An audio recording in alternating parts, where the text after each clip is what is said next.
Good evening, ladies and gentlemen. Welcome back to another episode here on African Confessions.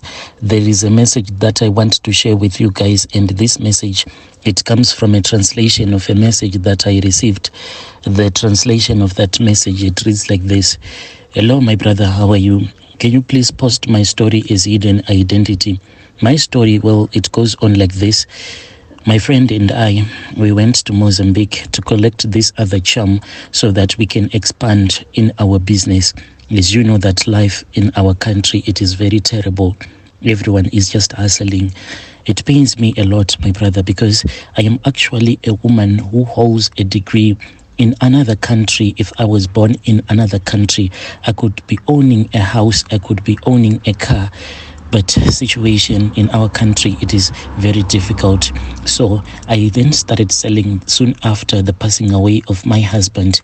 We were left with nothing. My husband died simply because of the things that happened. One early morning, we woke up and we found out that the money which was in our bank, the money was just worthless. My husband, at the end of the day, the payout that we received after he had been laid off from his workplace, it was just nothing. The money was just worthless. We had some savings in the bank for a very long time, but it all went away. It went in smoke within a couple of hours after the devaluation of our currency that happened back in those days. My brother, even right now, even if someone told me to go and open up a bank account, I am always scared of what happened to my husband. My husband, he got so stressed because we had lost so much money overnight, and this stress, it affected him so much that his high blood pressure shot up. Then my brother, me and my husband, we struggled. I was the only one who was working now. Life was very difficult. From a middle class family, we were now a low class family. Sometimes we would go out for the whole day without eating anything. We could actually reserve the food for our 3 kids. At least if they would find anything to eat, it was far much better than for us to eat. There was just love in the house, just like knowing that you are staying with your husband, but because you love him. But there was not that type of a love whereby you could actually make love. How can you make love to your husband when you are hungry? We just knew that we loved each other, but when we would go to bed, it was as if I was sleeping with my own brother, because we had no feelings anymore to sleep with each other, like to make love. Life was just difficult for me. My husband, he passed away. I can say that if my husband had been living in another country, his illness, it was manageable, but we were unable to manage his illness because someone who was suffering from high blood pressure, watching his family suffer, it can actually increase his high blood pressure. But if he was able to provide for his family, my husband could have been alive even up until today. When my husband passed away, unfortunately, I had to move back to the rural areas where I had to stay with my mother and my kids. Well, from the village from where I grew up in, usually people used to plant a lot of tobacco, and planting tobacco, it is not an easy thing. It requires a lot of hard work. But anyway, wanting to provide for my kids, I kept on working, my brother. Here I was a woman who used to be an accountant. Now each and every day I was working in the fields, taking care of my tobacco. When it was time for me to go and sell this tobacco, we came to this other place that used to be called Boca Auction Floor. I arrived and I then met this other lady. She then started being friends with me. She was really friendly, and she told me that she was doing another side hustle. So I then decided to join up with her. We raised up money. Then me and her, we went on this trip. We went to Botswana. We went to buy some second-hand shoes as well as clothes, and we will return and sell them in the capital city. Life was now normal. I returned back to Harare, where I started working and selling. I now had a small flea market. Life was good. At that time, I had actually found another guy that I was dating, my brother. Then this lady told me that she wanted to open up a shop. So when she called me when she was in Botswana doing some shopping for her business, I thought that maybe It was another flea market that she wanted to open, but to my surprise, when she returned back to Zim, she had loads upon loads of different items, and she opened up a very big shop. In those days, people were still selling your black and white TVs, and color TVs were still new on the market, like the ultra rich. They were the ones that were still using the color TV, and most of the people, they were just using the black and white because it was still the cheapest. So when she returned, she opened up that shop where she was selling the TVs and stuff like that. My brother, I felt jealous just a little bit, but it was a friendly jealous. And I asked her how she had managed to make so much money within a few days like that when she had gone to Botswana. She just laughed at me and she said that the problem with you is that you are just saying God, God, God this, God that. God is not going to help you if you are not going to help yourself. This lady, she didn't like church, but I was still friends with her. So when she said that you are always talking about God, but this God of yours will never make you rich, but you only make the pastors to be rich, I then sat down and I started studying my own situation.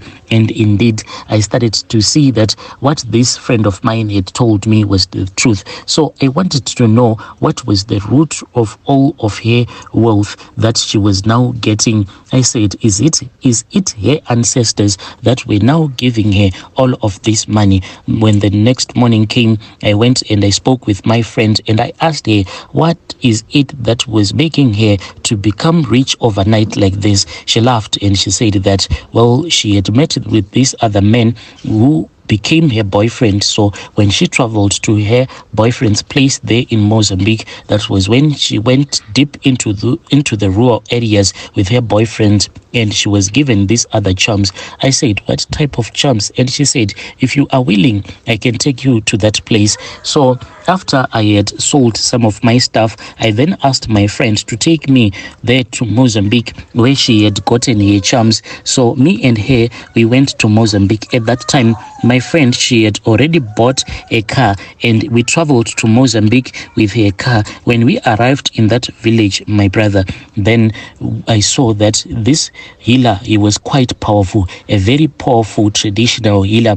He pointed his walking stick at me and he said that, lady, I know who you are and I know why you have come here. And he made me to renounce my faith, for he said that this faith, it was the faith of the white people. So they had colonized our brain. We needed to know that as black people, we had access. He said that we have great access to wealth. It is only that we deny it. So after I had denounced Jesus Christ, that was when he was willing to assist me. He told me that all that I had to do was to use some of his charms, these charms, the way that I was supposed to use it. On my monthly period, I had to wear like a pant, and I was not supposed to use a sanitary pad. And in those days, we were not using your sanitary pads. We used cotton wools.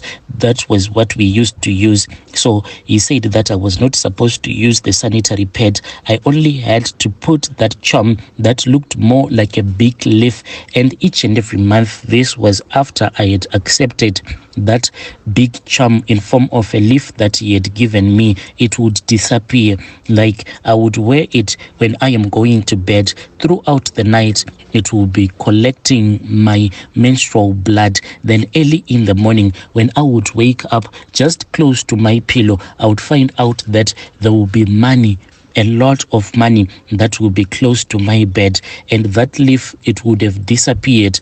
And even up until today, I do not even know where this leaf goes to. So the situation that I am facing right now, in the past few months, this started in December, I am starting to see menopause. So that healer, he only said that the only danger will come when you have hit your menopause. Right now, I have been experiencing menopause, but what it does is that, like in December, I didn't see my periods. Then I started to have severe headache. Then in January, I went to my periods. February was okay.